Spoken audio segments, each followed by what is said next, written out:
Here's a view of Breadgur in the mists, and with its tear in time, it shows the marks that are often found at the ness of Breadgur and could very well have been on the stones themselves. This next one is an homage to a dig held at Smirkoi farm, which is the buildings you see on the ridge. It's near Wideford Hill, which is collapsed in size on the left.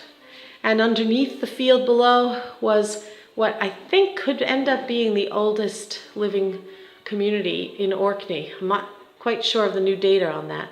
But in the corner was found a stone that had a shape that was immediately designated the heart of Smirkoi. So if you turn your head sideways, you're going to see two lumps and bumps, or perhaps you'll see the two hidden in the clouds. The stone had two of these marks on it, and I'm particularly fascinated by those marks. And of course, guess what's behind the tear in time, which is not going to come out in the video as clear, but more of those marks. The third in the series is a montage of standing stones and barnhouse village, which is the shaped building on the bottom left, and the two other structures found at the excavation at the ness of Breadgur, and the fields that surround Orkney, and perhaps up in the distance some standing stones yet unseen.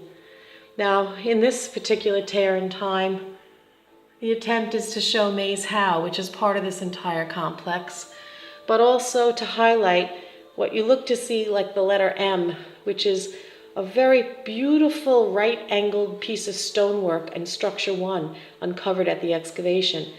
The interesting thing is I've always been fascinated by that building and that corner, and that is the very corner that when it was unearthed in a test pit a number of years ago, that led to the current world-famous archaeology dig that I volunteer for and am sort of immersed in.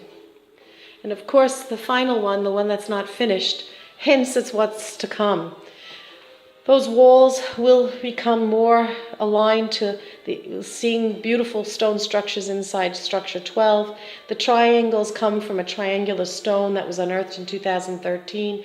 The circles go with shapes that have been pecked on stones, and that particular shape is the building, which is structure 10, that was once referred to as the cathedral, the Neolithic cathedral, but it is and was a profound shape. And at the time that it was unearthed, there were four what's called, they call them bureaus, dressers, which are like at Skara Brae. There were four of them around that hearth, which was not uncovered at the same time, at least as far as I can recall.